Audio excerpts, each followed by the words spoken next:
नमामि रामं रघुवंशनाथम।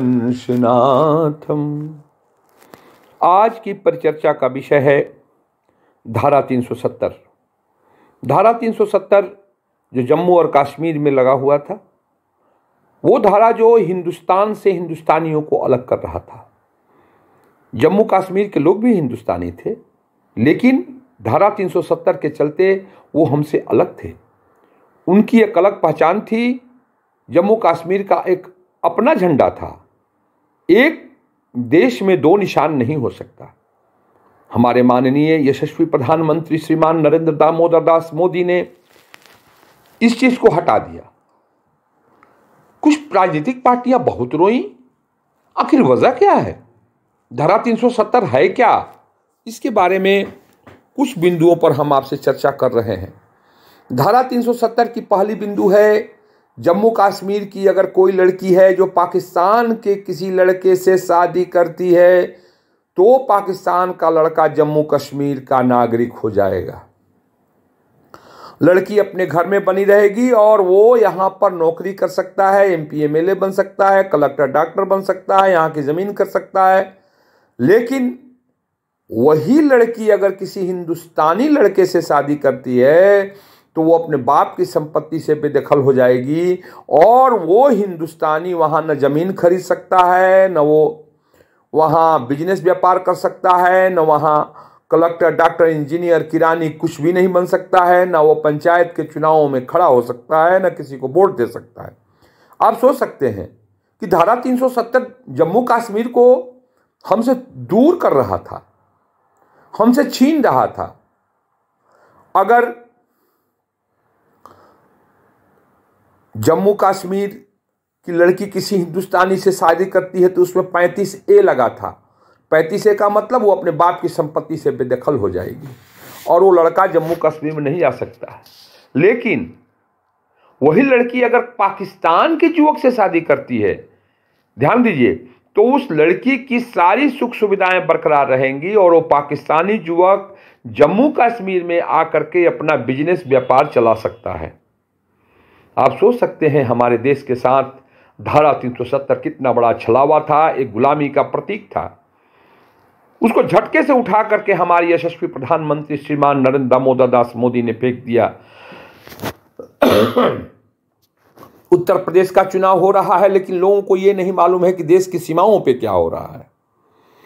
सीमाएं हमारी धारा 370 के चलते असुरक्षित थी। आप 50 वर्षों तक जम्मू कश्मीर में रह सकते हैं, लेकिन आप वहां की नागरिकता हासिल नहीं कर सकते हैं, वहां जमीन नहीं खरीद सकते हैं। ये धारा 370 में लिखा था, लेकिन हटने के बाद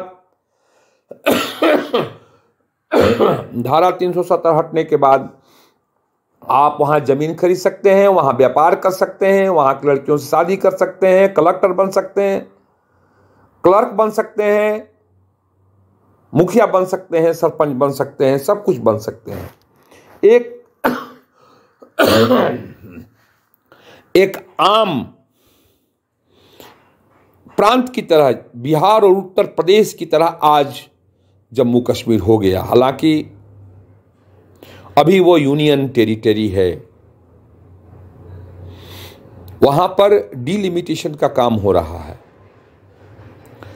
डिलिमिटेशन का काम हो रहा है। पहले था कि अगर 20 एक संप्रदाय विशेष के लोग 20,000 कहीं हैं तो एमएलए चुन सकते हैं, लेकिन वही जो बगल में हिंदू हैं उनके लिए 50,000 30,000 रखना जरूरी है। ये बना दिया गया था। ऐसी व्यवस्थाएं कर दी गई थी कि जम्मू कश्मीर दिन बाय दिन प्रतिदिन हमसे दूर होता जाए और हम लोग जम्मू कश्मीर को एक दिन खो दें। लेकिन हमारे यशस्वी प्रधानमंत्री ने इन व्यवस्थाओं को खत्म किया, इसको रोका। हमें इस पर नाज होना चाहिए, हमें इस पे गर्व होना चाहिए। हिंदुस्तान से भंगी मंगाए गए, दलित मंगाए गए, कितने संख्या में हजारों हजार मंगाए गए। क्या विधि का विधान है? क्या हमारे राजनीतिक पंडितों ने सोचा जो आज दलित राजनीति करते हैं, वो दलित दलित ही रह जाएंगे, वो सिर्फ बाथरूम साफ करेंगे, सड़कें साफ करेंगे। न वहां वो चुनाव में भाग सकते हैं, ले सकते हैं, न जमीन खरीद सकते हैं, न एमपी एमएलए बन सकते हैं,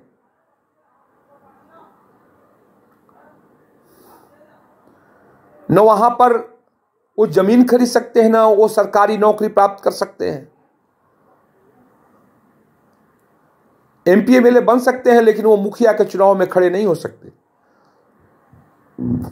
मुखिया के चुनाव में वो खड़े नहीं हो सकते, न मुखिया के चुनाव में भाग ले सकते हैं, न जम्मू कश्मीर वो अपनी संपत्ति बना सकते हैं। उनका बेटा चाहे कितना भी पढ़ने में तेज हो, कितना भी पढ़ने में तेज हो, वो स्वीपर के अलावा कुछ नहीं बन सकता है। वो सफाई कर्मी ही बनेगा, वो न क्लर्क बन सकता है, न वो किरानी बन सकता है। जम्मू कश्मीर के लोगों के लिए एक अनंग निशान था, दो निशान थे, एक हिंदुस्तान का तिरंगा, एक उनका झंडा। अब वो खत्म हो गया, 35 से खत्म हो गया। कोई भी लड़की किसी भी हिंदुस्तानी लड़के से शादी करे, उसके नागरिक अधिकारों का हनन नहीं होगा। कोई भी भंगी, कोई भी आदमी, दलित हो कोई हो, अब वो कलेक्टर बन सकता है, किरानी बन सकता है, जमीन खरीद सकता है। अब जम्मू कश्मीर एक आम प्रांत की तरह है, उसे सारी सुख सुविधाएं मिलेंगी जो आपको बिहार, उत्तर प्रदेश, बंगाल, हिमाचल प्रदेश, उत्तराखंड में मिलती हैं। वो सारी सुविधाएं आपको वहां मिलेंगी। अब तो वहां पाकिस्तानी आ भी नहीं सकते, वो पाकिस्तानी इंट्रूडर्स कहलाएंगे। वो पाकिस्तानी अब नहीं आ सकते हैं। हमारी सीमाएं सुरक्षित हो गई, हमारी संस्कृति सुरक्षित हो गई, धरती का स्वर्ग कहे जाने वाला वो जम्मू कश्मीर सुरक्षित हो गया। डिलिमिटेशन का प्रोसेस चल रहा है। कम आबादी पर भी वहां एमपी एमएलए बनाए जा सकते हैं। आप एक अगर संप्रदाय विशेष के हैं तो कांग्रेस का बनाया हुआ ही नियम था, लेकिन जब आप हिंदू हैं तो आप ऐसा नहीं कर सकते। ये क्या था धारा 370? हिंदुस्तान के माथे पर कलंक था, गुलामी का प्रतीक था, हिंदुस्तान को तोड़ने की साजिश थी। नरेंद्र दामोदर दास मोदी ने एक झटके में सब खत्म कर दिया, हिंदुस्तान की गुलामी की बेड़ियों को काट डाला। हमारी सीमाएं सुरक्षित हो गई, हमारे बच्चे सुरक्षित हो गए, हमारे व्यापार सुरक्षित हो गए। अब हमें कोई जम्मू कश्मीर में जमीन खरीदने से रोक नहीं सकता है। अब हमारे दलित बच्चों को कोई ये नहीं कह सकता है कि ये सिर्फ स्वीपर ही बनेंगे, सफाई कर्मी ही, वो कलेक्टर भी बन सकते हैं, डॉक्टर भी बन सकते हैं, किरानी भी बन सकते हैं, सिपाही भी बन सकते हैं, अपनी योग्यता के मुताबिक। कुछ नहीं तो व्यापार भी कर सकते हैं, वहां जमीन खरीद सकते हैं, शादियां कर सकते हैं, और वो कश्मीरी कहलाएंगे। पंचायत के चुनावों में वो बढ़ चढ़ के हिस्सा ले सकते हैं, मुखिया और सरपंच बन सकते हैं। नरेंद्र दामोदर दास मोदी ने जो हमें उपहार दिया है वर्षों वर्षों तक, ये हिंदुस्तान के लोगों के दिलों और दिमाग पे राज करते रहेगा। उत्तर प्रदेश का चुनाव आ रहा है, हमें इन सारी बातों पर भी ध्यान देना चाहिए कि किस तरह से नरेंद्र दामोदर दास मोदी ने हमारे देश को एक किया। बस।